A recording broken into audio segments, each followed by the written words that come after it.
L'actualité internationale est toujours marquée par la guerre ukrainienne. Les efforts se poursuivent pour stopper l'invasion, mais l'armée russe avance encore sur le terrain. On revient sur la situation en Ukraine avec Mustafa Sahimi, professeur de droit et politologue. Bonsoir professeur, merci d'être avec nous. Bonsoir. Alors les deux parties, les parties russes et ukrainiennes sont à leur quatrième session de pourparlers, donc des pourparlers qui reprennent demain mardi après une pause technique ce lundi. Estimez-vous que ces négociations ont réellement une chance d'aboutir à un accord pour mettre fin au conflit ? Nous sommes là dans un schéma que l'on connaît dans la pratique diplomatique. C'est d'un côté un processus de négociation et de l'autre côté des positions de force et une escalade militaire. L'escalade militaire, elle est réelle, de jour en jour, on le voit, on le sait, mais en même temps, demain, c'est le quatrième rendez-vous entre la délégation russe et la délégation donc ukrainienne. C'est un processus de négociation qui va être laborieux, évidemment, il y a tellement de choses à régler, mais il ne pourra avancer de manière significative, me semble-t-il, que quand il y aura des positions, un rapport de force avec des positions, notamment des positions jugées acceptables pour le Kremlin. Je doute que les prochains rendez-vous puissent avancer sur ce plan-là. Donc, c'est la situation sur le terrain qui va peser dans le sens de l'avancement ou non du processus de négociation. Et puis, il y a un autre paramètre aussi pour ces négociations qui est étranger, si je puis dire, et à Moscou et à Kiev, c'est l'environnement international, la position américaine en particulier, secondairement celle de l'Europe et le poids des sanctions économiques. Nous en sommes là.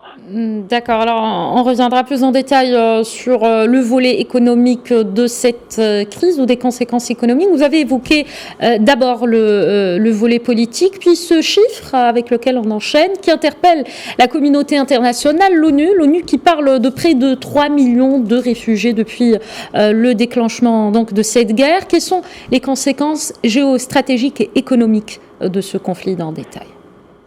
Effectivement, nous sommes à 3 millions de réfugiés. L'hypothèse qui est retenue, c'est qu'il y aura 5 millions de réfugiés dans les prochains jours, sinon dans les prochaines semaines. Ça pose un certain nombre de gros problèmes. D'abord, la position de l'Europe et de l'Union européenne à l'endroit des réfugiés. Il y a là une mise à net donc de la politique de Bruxelles pour ce qui est des réfugiés. Ce sont des réfugiés donc qui ne sont pas musulmans, qui ne sont pas arabes, qui ne sont pas africains, et ça va obliger donc l'Union européenne à arrêter une position conséquente à ce sujet, d'autant que les capacités d'absorption de ces réfugiés sont limitées, ils sont surtout pour l'instant en Pologne, secondairement dans les autres pays. Il y a là un problème, une problématique intéressante à suivre pour ce qui concerne notamment les pays africains, les pays arabes, Syrie, autres et même les réfugiés afghans.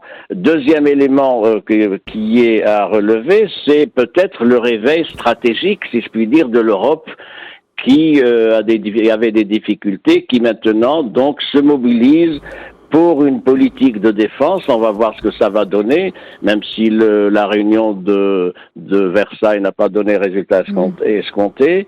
Et puis, il y a aussi une politique de défense qui va conduire un certain nombre de pays, dont l'Allemagne, à avoir une politique d'armement, ce qui était un sujet tout à fait tabou depuis la Seconde Guerre mondiale de 1945. Enfin, le volet économique, évidemment, c'est de grands bouleversements qu'il va y avoir sur le plan économique. L'approvisionnement de l'Europe pour ce qui est du gaz russe, c'est une moyenne de 40%, l'Allemagne c'est 55%, l'Autriche c'est 100%, la Finlande 100%, donc il y aura une grande pression sur le prix des hydrocarbures, en particulier du gaz, avec également l'entraînement pour ce qui est du baril de pétrole.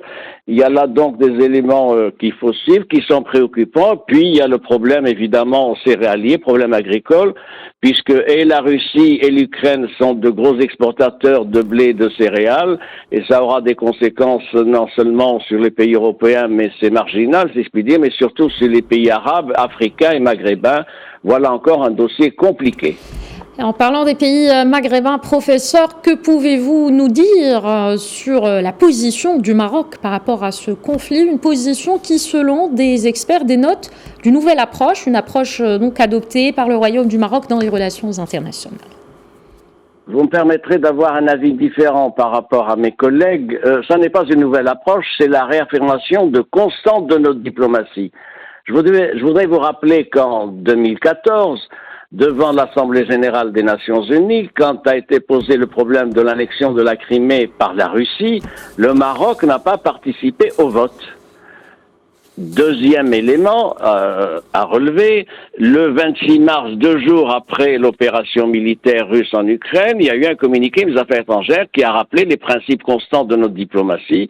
Ça a été encore plus explicite dans le communiqué du même département des Affaires étrangères le 2 mars, où le Maroc a réaffirmé son attachement à un certain nombre de principes, lesquels l'intégrité territoriale, l'unité nationale, le respect de la souveraineté et de l'indépendance et le règlement pacifique des conflits, comme c'est prévu d'ailleurs par la Charte des Nations Unies, la prohibition du recours à la force. La position du Maroc n'est pas une position équilibriste, c'est pas une position désengagée, c'est une position qui participe d'une doctrine de notre diplomatie depuis des décennies, réaffirmée d'ailleurs par le souverain en différentes circonstances, vous le savez, et sur ce plan-là, c'est une politique de sagesse, c'est une politique de responsabilité, c'est une politique qui nous permet d'avoir une position confortable vis-à-vis des uns et des autres. Parfait, votre idée est claire. Merci beaucoup, mon cher professeur Mostafa Sahimi. Je vous rappelle que vous êtes professeur de droit et politologue. Merci d'avoir répondu à nos questions.